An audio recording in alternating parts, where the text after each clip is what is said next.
hein, des grandes opportunités qu'on vous présente tout le temps. Mais sauf que, est-ce qu'il y a des chances pour un tel projet de réussir au Cameroun quand on sait qu'on est miné par des malversations financières, la corruption? Demain, on va vous dire par exemple même que c'est plus de 2 milliards. On ne sait pas dans quelle caisse ça s'est passé. Quelles sont les chances d'un tel projet de réussir véritablement au Cameroun? Parce que ça piétine depuis 2019, 2015, on en parle, on est en 2023, on reparle encore des études. Pourtant ailleurs, justement, quand on en parlait ici, les gars ont déjà lancé leurs satellites et ça participe au développement de leur pays.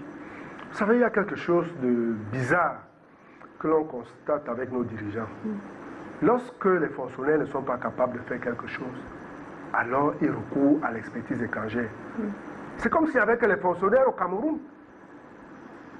Vous pensez bien que ce groupe de travail de 25 fonctionnaires n'a pas pu faire ce travail. Mais tout simplement parce que ce sont des fonctionnaires. Ils se sont embourgeoisés. Ils ne travaillent plus. Mais le Cameroun a suffisamment de ressources humaines qui étaient capables et qui sont toujours capables de mener à bien ce genre d'études.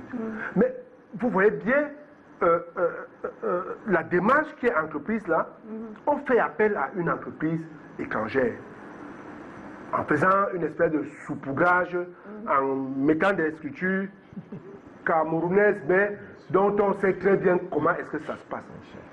C'est ça qui inquiète.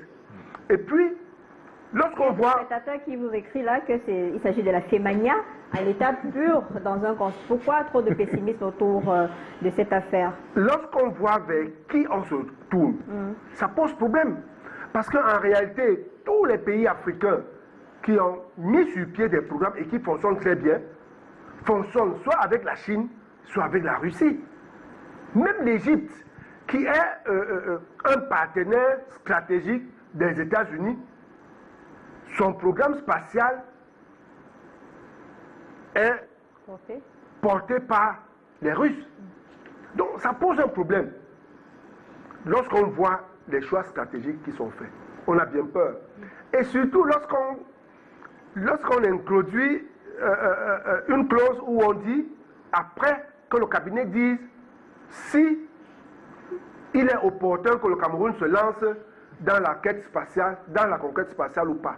C'est-à-dire qu'on peut donner les 2 milliards et à la fin, on nous dise, pour l'instant, il n'est pas opportun pour le Cameroun de se lancer dans ce genre. C'est-à-dire que rien que cette ligne-là sur le cahier de charge pose un problème. Elle pose un problème. Et on sait que lorsqu'on veut se lancer dans la conquête spatiale, c'est plutôt des villes. Ce n'est pas des sites, genre 5 hectares. C'est des villes concrètes.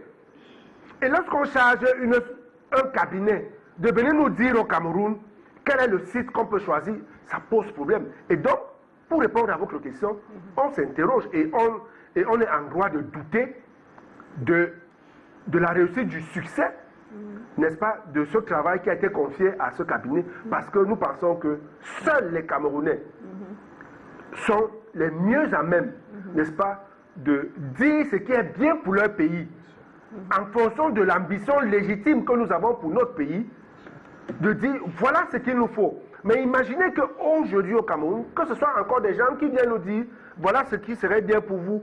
On pense que c'est à Nguelmendouwa que vous pourrez trouver ce site-là. Non, nous-mêmes, en fonction de la politique que nous avons mise sur pied pour développer de manière uniforme notre pays, on peut choisir délibérément de créer une nouvelle ville, même dans le sud-ouest ou le nord-ouest, n'est-ce pas, pour compenser un peu et rattraper, n'est-ce pas, avec les problèmes de ces derniers temps. C'est votre ami professeur Aimé Boni qui parlait d'une fémania à l'état pur.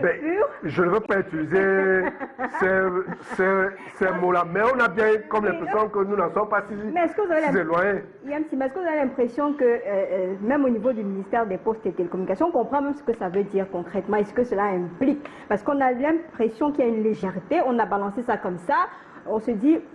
Le Camerounais n'a pas besoin de trop d'explications, râlez comme vous voulez. Est-ce que aussi au sein de ce ministère, on a l'impression qu'on comprend véritablement où est-ce qu'on est en train d'aller?